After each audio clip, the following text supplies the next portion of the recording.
मैंने आपके बारे में उनसे पूछा था। अच्छा, तो फिर उन्होंने आपको क्या जवाब दिया था? उन्होंने कहा था कि आप मदरसातुल बनात में पढ़ने गई हैं। जी हाँ आसमीन, मुलाकात न होने की वजह यही है, जब से मैंने मदरसे में दाखिला लिया है मसरूफियत बहुत बढ़ गई है।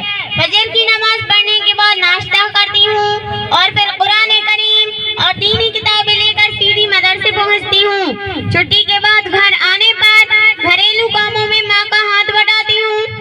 अरे साजिया बाजी, मैं आपको रोशन ख्याल और नए जमाने की लड़की समझती थी, मगर अब तो मैं कुछ और देख रही हूँ और समझ रही हूँ। आपका क्या मतलब है आसमीन? मैं समझी नहीं।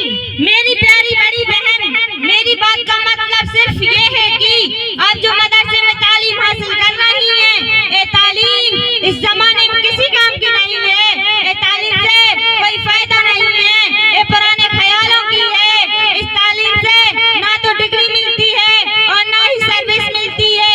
अक्सर देखा गया है कि मदारिस में तालीम हासिल करने वाले को बड़ी परेशानियों का सामना करना होता है।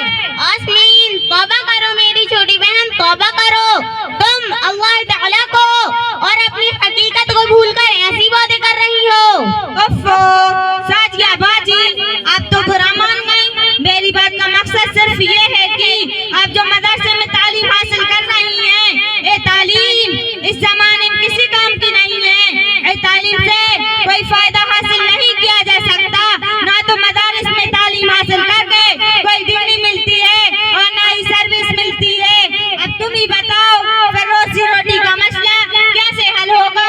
आखिर पेट भी तो इंसान के साथ लगा हुआ है।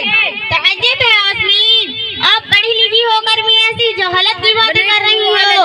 आप पर और आपकी सोच पर जितना भी अफसोस किया जाए कम है। जरा सोचो तो सही आसमीन, अगर रोजी रोटी का दारोमदार डिग्री और सर्विस पर होता तो अब तक सारे जाहिल भूखे मर जाते। हालांकि ये मुशाहिदा है कि ज्यादातर दौलतमंद जाहिल हैं। इसी तरह रोजी रोटी का मदार होशियारी और खुर्दमंदी पर होता तो अब तक सारे पागल भूखे मर जाते।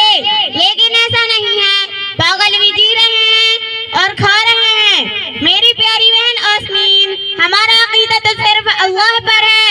अल्लाह की जात पर हमको भरोसा है। रिज़्क देना उसी का काम है। इन्नल्लाह यर्ज़ुक़ु मन यशाअु बिग़ैरि हिसाब।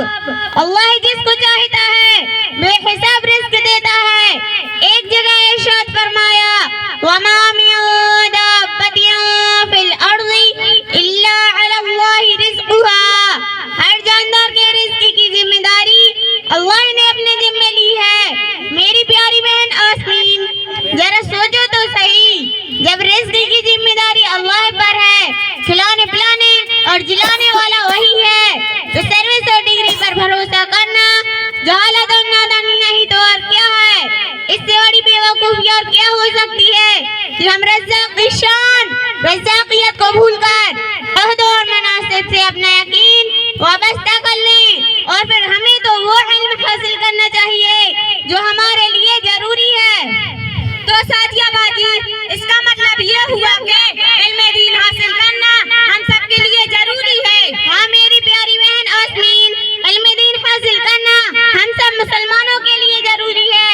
प्यारे आका हज़रत मोहम्मद सल्लल्लाहु अलैहि वसल्लम ने फरमाया, तलबुल इल्मी फरीज़तुन अला कुल्ली मुस्लिम। इल्म का हासिल करना हर मुसलमान मर्द औरत पर जरूरी है।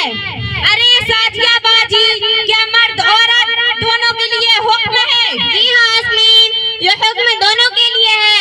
कुरान और हदीस मसला मसाइल की तालीम जिस तरह मर्दों के लिए फर्ज है, इसी तरह औरतों के लिए भी फर्ज है। इल्म दीन के मसला मसाइल में किसी किस्म की कोताही और लापरवाही की इजाजत नहीं दी गई और न ही किसी किस्म की छूट दी गई। अच्छा तो बताओ आसमीन, तुम स्कूल में पढ़ते हुए कितने दिन हो गए? साजिया बाजी, मैं बचपन से स्कूल ही में पढ़ती आ रही हूँ। मेरी छोटी बहन आसमीन, मैंने आपसे आपके स्कूल में दाखिल होने की तारीख नहीं मालूम की। मैं आपसे सिर्फ ये मालूम करना चाहती हूँ कि आपको स्कूल में तालीम हासिल करते हुए कितने साल हो गए? साजिया बाजी, तकरीबन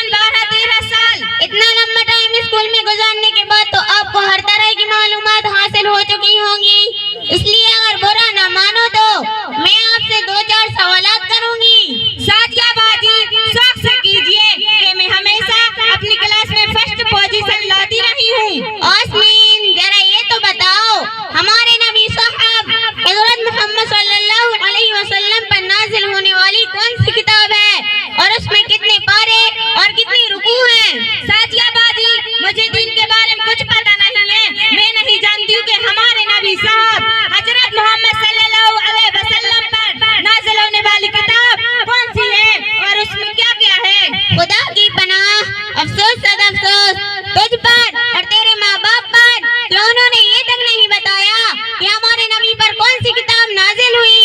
इसके रुकुआत और सूरतों की गिनती का तो क्या पूछना, और फिर नमाज का क्या हाल होगा।